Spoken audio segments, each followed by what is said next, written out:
यह क्षेत्र पाकिस्तान बॉर्डर के पास है, इसलिए बहुत ज्यादा कंफर्ट जोन में तो कभी नहीं आया जा सकता। हमें अलर्ट रहना ही होगा। हालांकि अभी कुछ दिन पहले ऑपरेशन सिंदूर के दौरान पाकिस्तान को ठीक ठाक डोज दे दिया गया है। अभिमानी रावण कहता है, युद्ध आदि की चिंता मैं नहीं करता हूं। हमारे chief of army staff general Upendra Dwivedi, defence secretary Shri Rajesh Kumar Singh, Indian army के सभी कमांडर्स एवं अन्य अधिकारीगण और मेरे बहादुर जवानों, आज जैसलमेर में आप सभी अधिकारियों और जवानों के साथ बड़ा खाना में शामिल होने का मुझे अवसर प्राप्त हुआ है। इससे मुझे सुखद अनुभूति हुई है। साथियों, मैं तो समय समय पर आप सबसे अलग अलग स्थानों पर मिलता ही रहता हूं, लेकिन बड़ा खाना के माध्यम से आप सबसे मिलना हमें हमेशा हमारे लिए एक विशेष अनुभव होता है। और आज का यह अनुभव भी और भी विशेष इसलिए हो जाता है क्योंकि आज हम सब जैसलमेर की वीरभूमि पर यहां एकत्रित हुए हैं। साथियों, जब भी जैसलमेर का जिक्र आता है तो इस शहर की खूबसूरती और यहां की रेत के साथ साथ यहां की वीरता, यहां की बहादुरी की भी चर्चा होती है। यह वही धरती है जहां 1971 में लोंगेवाला का युद्ध लड़ा गया था। जब पाकिस्तान ने लोंगेवाला बॉर्डर पोस्ट पर आक्रमण किया तो उस समय हमारे सैनिकों की संख्या वहां पर भी काफी कम थी, लेकिन जंग में सिर्फ संख्या मायने नहीं रखती है। हमारे सैनिकों की संख्या भले ही कम रही हो, लेकिन उनके साहस में कोई कमी नहीं थी। जब तक अगली सुबह उन तक मदद नहीं पहुंचाई गई, तब तक उन्होंने पूरी रात लोंगोवाल की चौकी को थामे रखा और फिर जब सुबह हुई तो जैसलमेर से उड़ान भरते हुए भारतीय वायुसेना के बहादुर पायलटों ने दुश्मन की टैंकों की कतारों को राख में बदल दिया। साथियों, जैसलमेर की इस धरती ने ऐसे अनेक पराक्रम देखे हैं। यहां की रेत के एक एक कण हमारे सैनिकों के शौर्य की गवाही देते हैं। ऐसे वीरभूमि पर अपने वीर सैनिकों के साथ बैठकर आज मुझे भोजन करने का अवसर प्राप्त होगा। मैं मानता हूं यह मेरे लिए सम्मान की भी बात है और साथ ही साथ हमारे लिए यह गौरव का भी विषय है। साथियों, आप सब तो जानते ही हैं कि बड़ा खाना की यह परंपरा बहुत ही पुरानी है। यह न जाने कितने सालों से चली आ रही है। इस परंपरा को अब तक चलते रहने का कारण यही है कि यह परंपरा हमें एक संदेश देती है कि हम में से चाहे कोई मंत्री हो, कोई अधिकारी हो, फिर कोई सैनिक हो, हम चाहे किसी पद पर हों, लेकिन अल्टीमेटली हम सभी एक ही परिवार के अंग हैं। बड़ा खाना में आप सबके साथ भोजन करना यह भी संदेश देता है कि हम अपने पद से कहीं बढ़कर एक परिवार हैं। साथियों, दुनिया की अनेक सेनाओं में मेस नाइट्स या रेजिमेंटल डिनर्स जैसी परंपराएं देखने को मिलती हैं। वे भी अपने सैनिकों के बीच एकता, अनुशासन और भाईचारे की भावना को मजबूत करने का ही माध्यम होती हैं। लेकिन भारत का बड़ा खाना उनसे कहीं अलग है, क्योंकि हमारे यहां यह सिर्फ एक परंपरा न होकर हमारी संस्कृति, हमारी सभ्यता और संस्कारों का एक जीवंत प्रतीक है। हमारे यहां सामूहिक भोजन की परंपरा यह बहुत पुरानी है। प्राचीन समय में भी किसी समारोह में ऋषि हों, स्वामी हों, सैनिक हों या फिर सेवक हों, किसी उत्सव में सब एक बराबर होते थे। यही भावना आज भी बड़ा खाना में जीवित है, जहां कमांडर और सोल्जर्स साथ साथ भोजन साझा करते हैं, एक ही साथ बात करते हैं, हंसी मजाक करते हैं और यह फील करते हैं यह सेना नहीं है, यह एक परिवार है। बड़ा खाना कोई खाने भर का आयोजन नहीं है, यह दिल जोड़ने का मैं मानता हूं कि यह एक अवसर है। साथियों, हमारी जो सेनाएं हैं या फिर बीएसएफ समेत जितने भी सिक्योरिटी फोर्सेज हैं, हर जगह अलग अलग धर्म, जाति, अलग अलग भाषाएं बोलने वाले तथा अलग अलग प्रदेशों के लोग हैं। तमाम विविधताएं हमारी सेनाओं और सुरक्षा बलों में देखने को मिलेंगी। बड़ा खाना के अवसर पर यह तमाम विविधताएं एक ही थाली में दिखने लग जाती हैं। इसलिए यह अवसर किसी भी समारोह या डिनर से कहीं ऊपर है।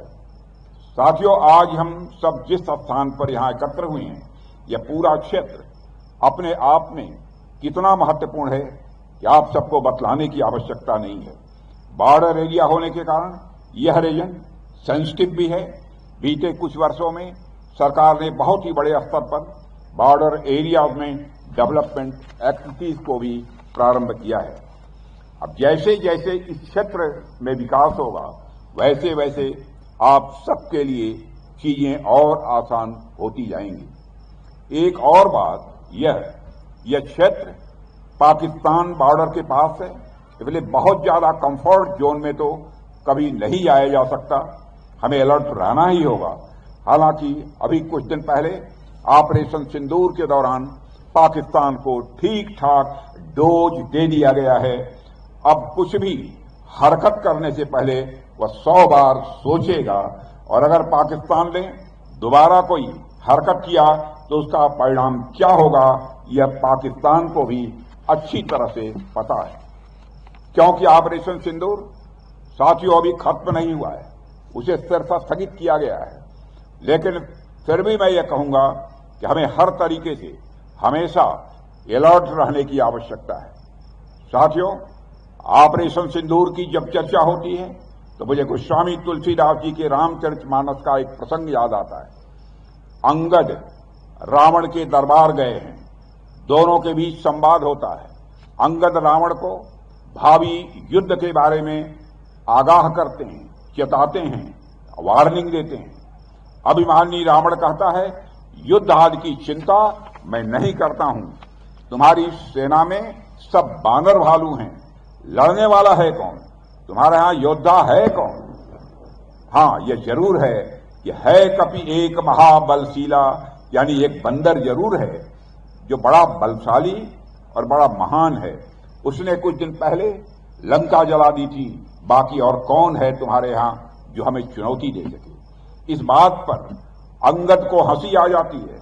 अंगद कहते हैं, ऐ मूर्ख रावण, जो अति सुभट सराहे हूं रावण, जो सो सुग्रीव केर लघुधामन, चलई बहुत सो वीर न होई, पठवा खबरी लेन हम सोई। यानी हे रावण, जिसको तुम बहुत वीर और बलशाली कह रहे हो, वे तो कोई वीर नहीं हैं, वह तो बस इधर उधर कूद फांक करते रहते हैं। उसे तो हमने बस खबर लेने के लिए भेजा था और वो लंका का काम तमाम कर गया। तो सोचो, जिस दिन असली योद्धा लोग आएंगे उस दिन तुम्हारी गति क्या होगी। साथियों, ऑपरेशन सिंदूर में भी मैं समझता हूं कि हमारे पायलट्स ने तो बस हाल चाल ही लेना चाहा था और थोड़ी ही देर में उन्होंने पाकिस्तान की यह गति कर दी। कभी उन्हें दलबल के साथ पूरा मौका मिला तो पाकिस्तान का क्या हश्र होगा, यह बताने की जरूरत नहीं है। पर साथियों, हमारे शत्रु, चाहे वे बाहरी हों या आंतरिक हों, कभी निष्क्रिय नहीं रहते। वे हमेशा किसी न किसी रूप में सक्रिय रहते हैं। ऐसे में हमें उनकी गतिविधियों पर लगातार पैनी नजर बनाकर रखनी ही होगी तथा उसके अनुसार उचित और प्रभावी कदम भी उठाने होंगे। साथियों, हमारा लक्ष्य पूरी तरह से स्पष्ट है। 2047 तक हमें भारत को एक विकसित और आत्मनिर्भर राष्ट्र के रूप में स्थापित करना है। स्वाभाविक है, इस लक्ष्य की प्राप्ति में हमारी सेनाओं की भूमिका अत्यंत महत्वपूर्ण होने वाली है। आप केवल सीमाओं के रक्षक नहीं हैं, बल्कि इस राष्ट्र के निर्माण के अग्रदूत भी हैं। आपके परिश्रम, अनुशासन और बलिदान का प्रभाव राष्ट्र निर्माण की हर ईंट में दिखाई देता है। आपके मजबूत और युवा कंधों पर एक बहुत बड़ी जिम्मेदारी है। आपको एक ओर हमारी सीमाओं की सुरक्षा का भार उठाना है, तो वहीं दूसरी ओर विकसित भारत की इमारत भी यदि किसी को तैयार करनी है तो आपको तैयार करनी है। मुझे विश्वास है कि लोहे जैसे आपके कंधे इस राष्ट्र निर्माण का भार न केवल सहजता से उठाएंगे बल्कि उसे और सुदृढ़ भी बनाएंगे। साथियों, यह सदी हमारी है। आने वाला वक्त हमारा है। प्रधानमंत्री जी के मार्गदर्शन में हमने जिस प्रकार से आत्मनिर्भरता की ओर कदम बढ़ाया है, मुझे पूरा विश्वास है कि हमारी सेना भी आने वाले समय में निश्चित रूप से दुनिया की सर्वश्रेष्ठ सेना होगी। मुझे यह विश्वास है कि आप लोगों के सहयोग से हम इस उद्देश्य को भी जल्द से जल्द प्राप्त कर लेंगे। साथियों, भारतीय सेना की 12 इन्फेंट्री डिवीजन जैसलमेर द्वारा विकसित शौर्य वन को आज देखकर मुझे बेहद सुखद अनुभूति हुई है और स्वयं मैंने अपने को गौरवान्वित महसूस किया है। शौर्य वन एक अनूठा स्थल है जो हमारी राष्ट्र की सैन्य विरासत को जीवंत श्रद्धांजलि के रूप में समर्पित है और कुल 5 एकड़ क्षेत्र में फैला हुआ यह उद्यान 500 से अधिक प्रजातियों के 14,500 से अधिक पौधों से सजा है। इस स्थल को आपने देखा होगा, इसलिए विस्तार पूर्वक इसकी मैं चर्चा नहीं करना चाहूंगा, लेकिन अपने आर्मी चीफ जनरल उपेंद्र जी द्विवेदी से मैं चर्चा कर रहा था कि सचमुच इस प्रकार के कुछ केंद्र हिंदुस्तान के दूसरे राजधानियों में भी अथवा प्रमुख स्थानों पर स्थापित किए जाने चाहिए। आज यहां आकर और उस शौर्य स्थल को देखकर भी मुझे बहुत ही अच्छा लगा है। साथियों, मैं ये कहना चाहूंगा कि देश को आपके ऊपर गर्व है। आपके समर्पण और शौर्य से ही यह राष्ट्र सुरक्षित है और आपकी निष्ठा से ही इसका भविष्य उज्जवल बनेगा।